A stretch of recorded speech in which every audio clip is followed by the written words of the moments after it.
আপনি কি জানেন আমাদের জীবনে সবচেয়ে বড় শত্রু বাইরের নয়, ভেতরের। এই শত্রুরা আমাদের ঘরের মধ্যে থাকে না, আমাদের পাশের মানুষের মধ্যেও কেউ নয়। এই শত্রু আমাদের হৃদয়ের মধ্যে লুকিয়ে আছে। প্রতিদিন তারা আমাদের ভক্তি দুর্বল করে তোলে, কৃষ্ণ থেকে আমাদের সরিয়ে দেয় এবং জন্ম মৃত্যুর এ বন্ধনে আবদ্ধ করে রাখে। তাই ছিল রূপ গোস্বামী পাদ তার উপদেশামৃত গ্রন্থে এমন সে 6টি শত্রুর কথা আলোচনা করেছে, যেটা হচ্ছে আমাদের জীবনে ভক্তির সব থেকে বড় প্রতিবন্ধক। আজ আমরা জানবো সেই 6টি শত্রু সম্পর্কে। হরে কৃষ্ণ। প্রথম শত্রু অত্যাহার। অত্যাহার হলো যে প্রয়োজনে অতিরিক্ত সম্পদ ভোগ ও সঞ্চয় করার জন্য প্রয়াস করে। আজকের এই পৃথিবীতে আমাদের শেখায় আরো বেশি উপার্জন, আরো বেশি সম্মান, আরো বেশি সংগ্রহ করা। এই ভক্তির পথ থেকে যতটুকু প্রয়োজন ততটুকুই যথেষ্ট।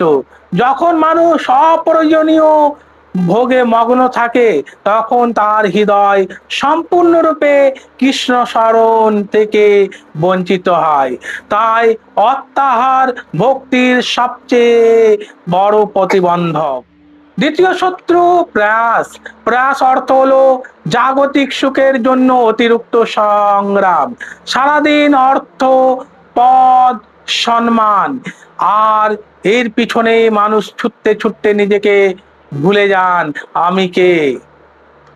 কিন্তু যখন জীবনের একমাত্র লক্ষ্য হয়ে ওঠে সে ধন সম্পদ, তখন সেটি হয় প্রয়াস।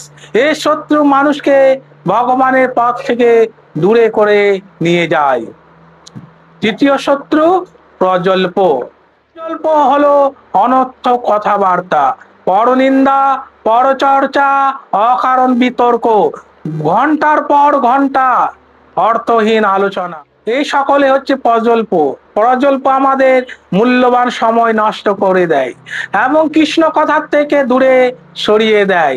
একজন ভক্তের উচিত জিহ্বাকে হরিনাম ও হরি কথায় নিয়োজিত করা। চতুর্থ শত্রু নিয়ম আগ্রহ।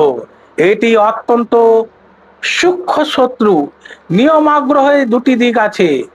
একদিকে শাস্ত্রের নিয়ম সম্পূর্ণ অবহেলা করা, অন্যদিকে শুধুমাত্র বাহ্যিক নিয়ম পালন করা কিন্তু হৃদয়ে ভক্তি না রাখা। দুটোই ক্ষতিকর। ভক্তির মূল উদ্দেশ্য হলো ভগবানকে সন্তুষ্ট করা, শুধুমাত্র নিয়ম পালন করা নয়, পরিবর্তনই আসল বিষয়। পঞ্চম শত্রু জনসঙ্গ। শাস্ত্র বলা হয় যেমন সঙ্গ তেমন রং। অভক্ত, নাস্তিক, ভোগবাদী, ঈশ্বর বিমুখ মানুষের সঙ্গ ধীরে ধীরে আমাদের ভক্তিকে দুর্বল করে তোলে। অন্যদিকে সাধু সঙ্গ মানুষের হৃদয়ে ভক্তির বীজ অঙ্কুরিত করে।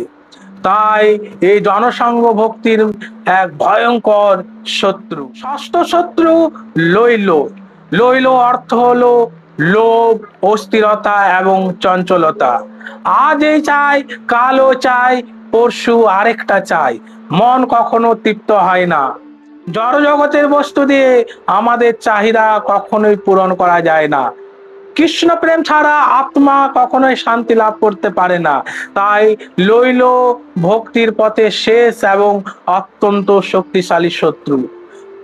প্রিয় ভক্তবৃন্দ, এই 6টি শত্রু হলো অত্যাহার, অতিরিক্ত ভোগ ও সঞ্চয়, প্রয়াস, জাগতিক সুখের জন্য অতিরিক্ত সংগ্রাম, প্রজ্বল্প, অনর্থক বৃথা কথাবার্তা, নিয়মাগ্রহ, নিয়মের অপব্যবহার বা অবহেলা, জনসঙ্গ, অভক্তদের সঙ্গ, লৈল, লোভ ও অস্থিরতা। যতদিন এই 6টি শত্রু আমাদের হৃদয়ে থাকবে ততদিন ভক্তির পথে অগ্রগতি হওয়া কঠিন হয়ে যাবে। আর যেদিন আমাদের এই 6টি শত্রুকে পরাজিত করতে পারবো সেই দিন থেকে শুরু হবে আমাদের প্রকৃত আধ্যাত্মিক যাত্রা। হরে কৃষ্ণ। জয় শ্রীকৃষ্ণ, হরি বল। আজ আমরা জানলাম আমাদের জীবনে 6টি ভয়ঙ্কর শত্রুর কথা। এখন আমি আপনাদের কাছে একটি প্রশ্ন রাখতে চাই, এই 6টি শত্রুর মধ্যে আপনার মনে হয় কোন শত্রু আমাদের জীবনে কৃষ্ণ ভক্তিকে ধ্বংস করে দিচ্ছি? অবশ্যই কমেন্টে লিখুন, আর চ্যানেলটিকে সাবস্ক্রাইব করুন এরকম নতুন নতুন ভিডিও পাওয়ার জন্য। হরে কৃষ্ণ।